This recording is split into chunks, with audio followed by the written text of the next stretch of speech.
বেপর্দা নারীর হাসি হাসি না, সেটা আগুন।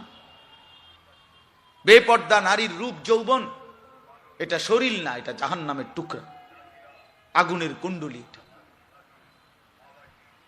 সে মূলত হাসে না, সে আগুন জ্বালায়।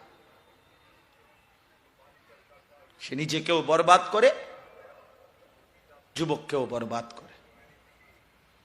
আল্লাহ আমাদেরকে বুঝ দান করেন।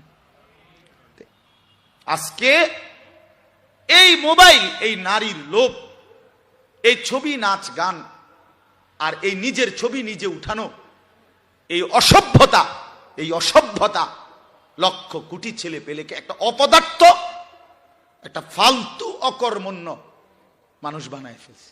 এটা চলেও না, হাসেও না, কান্দেও না। এই অপদার্থকে দিয়া মোবাইল টিফা ছাড়া আর কিছু হয় না।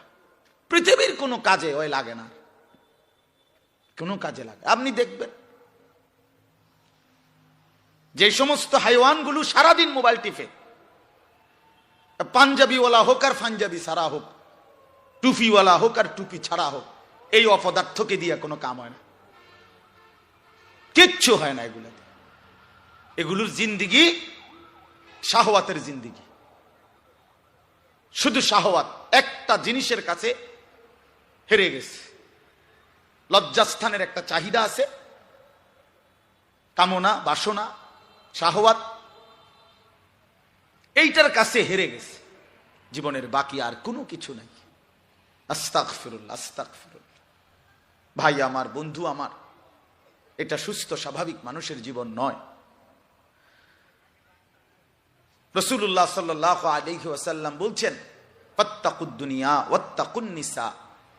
দুনিয়ার ধোঁকা থেকে বেঁচে থাকো এবং নারীর ধোঁকা থেকে বেঁচে থাকো। নারীর ধোঁকা থেকে বেঁচে থাকো। ছেলেরা, তোমরাও বুঝতে শেখো, নিজেরে ছোট মনে করো না। 16 বছরের একটা বাচ্চা ছেলে, তুমি ছোট না ভাইয়া। 14 বছর ছোট না, 18 বছর ছোট না, তুমি পূর্ণ যুবক। যেদিন থেকে যার গোসল ফরজ হয়, বীর্যপাত হয়, সেদিন থেকেই সে যুবক। সেদিন থেকে প্রতি সেকেন্ড হিসাব, সেদিন থেকে সেকেন্ড হিসাব, প্রতি বিন্দু হিসাব, প্রতি নিঃশ্বাসের হিসাব দিতে হবে। অতএব খামখেয়ালি করে মনে করুন আমি এখনো বাচ্চা মানুষ, আমি তো এখনো চাকরি করি না, আমি তো এখনো বিয়েই করি নাই, আমি তো এখনো একেবারেই অল্প বয়সী।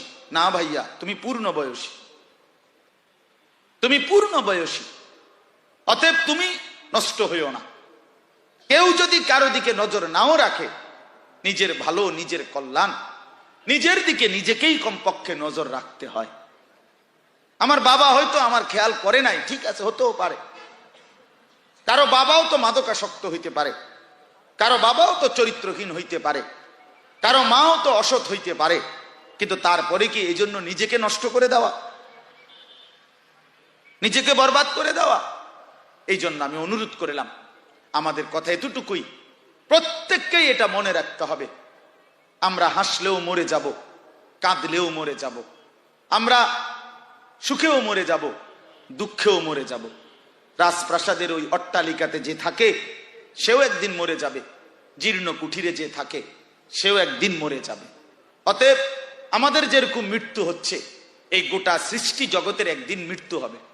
তোমরা নওজোয়ান কিছু ছেলে বুঝতেই চাচ্ছ না যে এই 24 ঘন্টা এই মোবাইলের আসক্তি তোমাদেরকে একদিন বরবাদ করে ফেলবে, এবং করে ফেলছে ইতিমধ্যে। তোমাদের অসংখ্য ছেলের মধ্যে কোনো চরিত্র নাই, আখলাক নাই। নারী ছাড়া, উলঙ্গ ছবি ছাড়া, জিনা ব্যভিচারের দৃশ্য ছাড়া, নর্তকী ছাড়া তোমাদের 1 ঘন্টাও চলে না।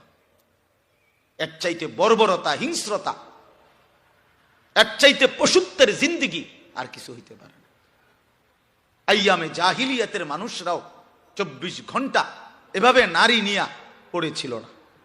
যখন ছিল জাহিলি যুগ, অজ্ঞতার যুগ, যখন নারী পানির মতো ছিল, যখন নারীর কোনো সামান্য মর্যাদা ছিল না, নারী ভোগের পণ্য ছিল, তখনও তারা, আমি নিজে পড়ছি, পৃথিবীর ইতিহাসে ইসলাম পূর্ব যুগে ইরানে একটা মতবাদ ছিল, 3 জিনিসে সবার অধিকার, কারো একক অধিকার নাই। নাউজুবিল্লাহ। 1 নাম্বার হলো আগুন, 2 নাম্বার হলো পানি, তিন নাম্বার হলো নারী। আগুন, পানি, নারী, এটা ঐতিহাসিক তথ্য।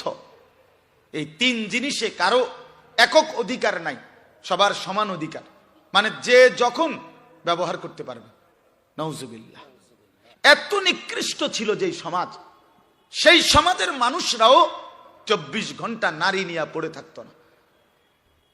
তাদের ওই সময়ও তারা যোদ্ধা ছিল, তারা হাতিয়ার ব্যবহার করত, তারা সম্মুখ যুদ্ধ করত, বছরের পর বছর লড়াই করত। শৌর্য, বীর্য, গর্ভ, বীরত্ব, বাহাদুরি তখন তাদের রক্তের মধ্যে ছিল।